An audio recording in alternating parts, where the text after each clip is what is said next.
This is Nicole Kali with Haunted Mid-Atlantic Tales once again. The ghost of Christmas past and holidays.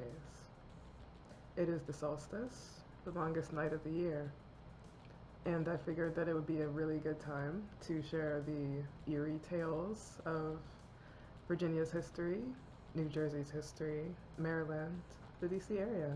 It's really interesting how much the supernatural plays a part in our history, the afterlife, our families, and our bonds to nature, as well as each other, are very relevant themes, not just for the winter and the solstice, but for ever, eternity.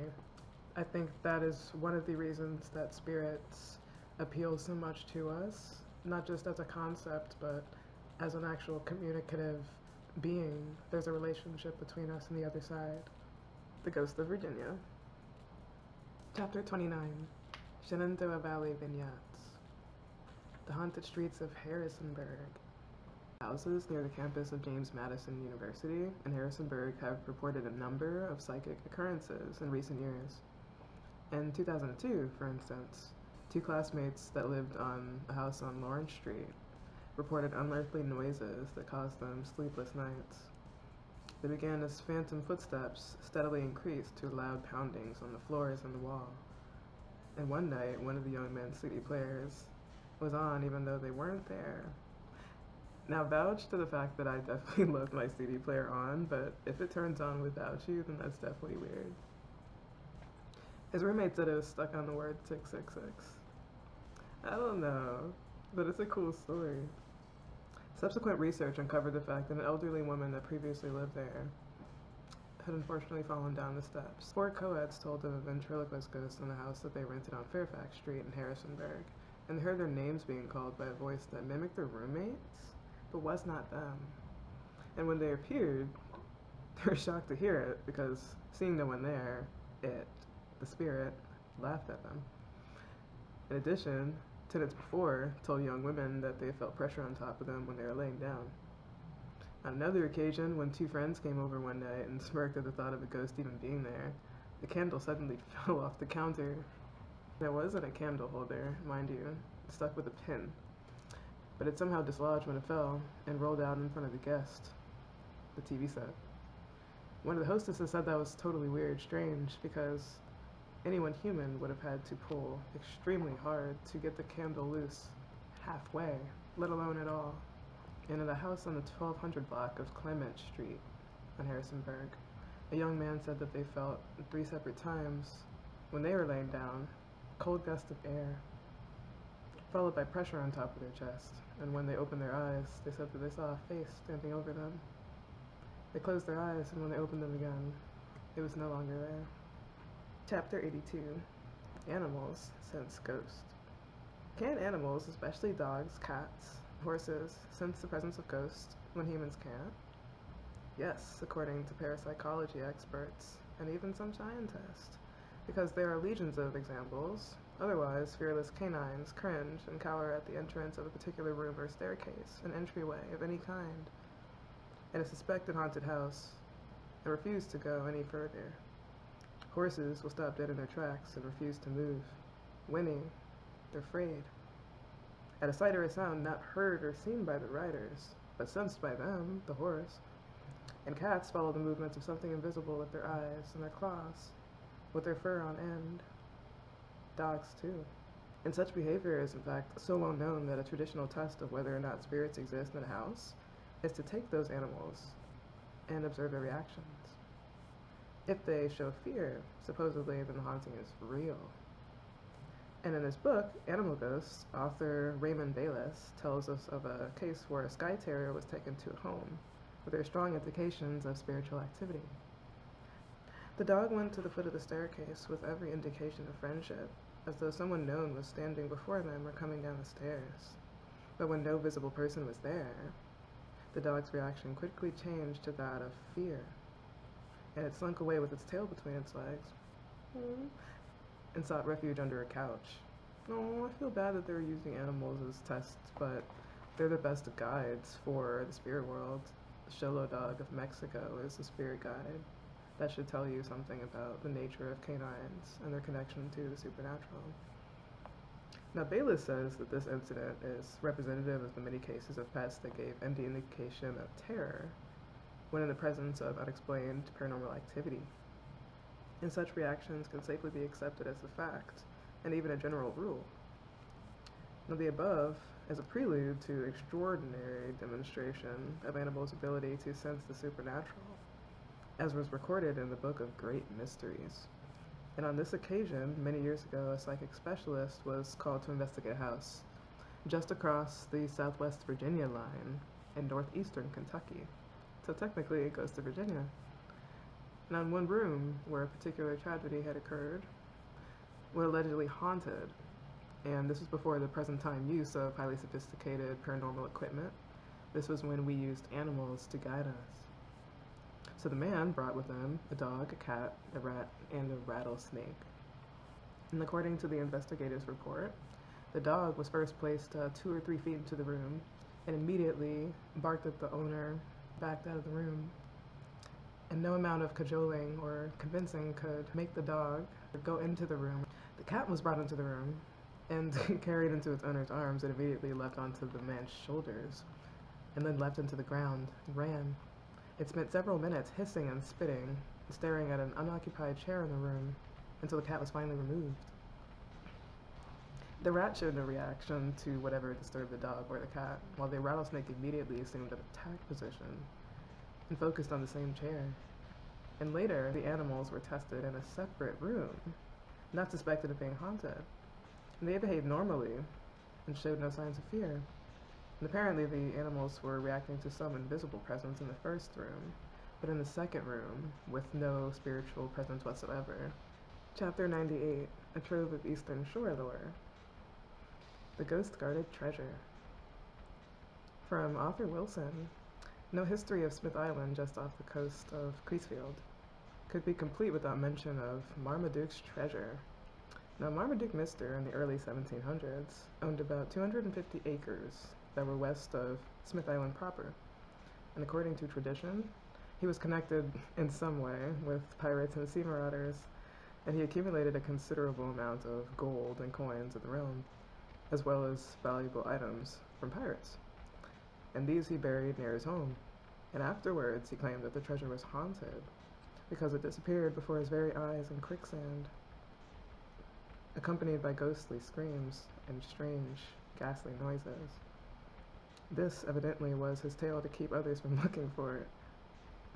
It seems it was still there when he passed away, though, and several people dug in numerous occasions and locations to find it. Jake Bradshaw and Benny Evans reportedly found it and said that it was in a battered ship safe, which they hauled to the surface, and where they were trying to open it, it slipped back into the hole and disappeared. At the same time, they heard evil-sounding screeches coming from the nearby area, and they abandoned the search and fled to the area, never to return again. Tradition indicates that the treasure was recovered 75 years later, after the old witch gave up her ghost and her watch over Marmy's treasure. And others say that the treasure is still there, and that the spirit still hovers near Kizzy's Point, guarding the treasure, and it can still be heard when anyone approaches its hiding place. Hiding place that no one knows the exact location of. Wow. Haunted Places, a National Directory.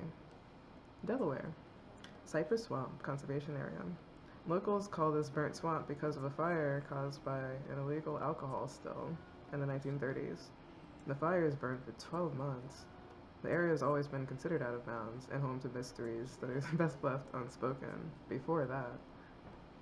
And the spirit of an old shingle maker is said to still ply their trade at the edge of that swamp. The most fearsome phantom here, though, is the swamp creature in Cypress. The hairy ape-like animal, Sasquatch, has been reported by several witnesses and believed to be responsible for numerous animals going missing and turning up in the swamp. Dover. Dickinson's mansion. Dickinson haunts his former home. Called the penman of the Revolutionary War, Dickinson wrote many essays supporting the American colonies and the American Revolution. And today, his spirit is still busy writing. Tape recordings made in the den capture the scratching sounds of a quill pen on parchment, as well as other inexplicable noises for this time. D.C., District of Columbia. The White House attic. The spirit of William Henry Harrison can sometimes be heard rummaging around the White House attic. During the Truman administration, a guard heard the voice of David Burns, who owned the White House property in 1790, coming from the attic above the Oval Room. East Room. White House staff and many others have reported the spirit of Abigail Adams hanging laundry in this airy room. And heading toward the East Room, her apparition passes towards closed doors with her arms outstretched and clothes in her hand. Sometimes, the faint smell of damp clothes and lilac and soap can be detected too. Maryland, Sykesville, the Howard Lodge. This three-story brick house was built in 1774 by Edward Dorsey and was named for Governor Howard, who was the first governor of the state, and lived there for many years. And Governor Howard's spirit is thought to be the strange presence that people sense standing on the second floor. The governor's elusive shadow has also been encountered in other areas of the Great House, not threatening, but ever present. Potomac, Harker Preparatory School, now St. Andrews. An unidentified shadow moves through the upper floors of this prestigious private school. Disembodied footsteps are heard, and the dark form has been seen by students and administrative staff alike. The place was built by Henry Claggett and has been both a trading post and a tavern. New Jersey! Hey Sean, hey Kilo. Burlington, Haldane Academy. This Catholic school, for boys and girls, was haunted by the ghost of Bishop George Washington Doane, who founded the academy 178 years ago now. His presence is felt by students, teachers, and custodians. Everybody. Students have nicknamed the Gothic red brick building Doane's Dungeon. Howell Township, the Pine Barrens. These are the haunts of the Jersey Devil, famed notorious spirit. A furry creature with 2-foot-wide bat wings, the head of a horse or a ram, and a long tri-pointed tail that moves on its own. It's the size of a crane, with a thick neck and long hind legs with 3 toes, and the legend goes that the mutated beast was founded in 1735 by Abigail and Arthur Leeds that raised it as their own. And after they passed, the Jersey Devil survived in the wild pine barrens, perhaps with other animals. And in 1951, a group of people gathered at the Dewport Clubhouse in Gibbstown witnessed the creature staring at a window. And sightings in the Pine Barrens reached a peak from 1975 to 1976. According to writer Henry Charlton Beck, where stunted pines of burnt-over forest are revealed in darksome pools, the Jersey Devil lurks. That is so metal. Yeah, the Jersey Devil is one of the most, I would say, well-known stories of the Mid-Atlantic, and it's a very chilling story. All sorts of versions, as there are with any urban legend, but the one that I'd say sticks out the most is definitely the one where the Leeds raised them as their own, and that there was a curse upon the child from the moment they're born. Newark, Central Station. Regularly at midnight, on the 10th day of nearly every month during the 1870s, a ghost train pulled into this Victorian railroad depot. No one ever saw anything, but hundreds of witnesses reported hearing the engine's whistle and the screeching of iron wheels against the rails. As the invisible train passed through the station, they felt the force leave and arrive. And on one occasion, nearly 600 people witnessed the phenomenon. Unfortunately, the express train was well on its way, and after this period, no one had ever experienced something like that again. Virginia, Alexandria, the Brown House. Several ghosts in Revolutionary War dress have been witnessed in this house in the last century. The house originally belonged to Dr. William Brown, America's Surgeon General during the War for Independence. Alexandria is in the northeast corner of Virginia. Nova. At Highway 1 through the center of town, the Brown House is on 212 South Fairfax Street. Amherst, Sweetbriar College. The ghost of Miss Indiana Fletcher Jones walks the campus of the women's college that she founded in 1901.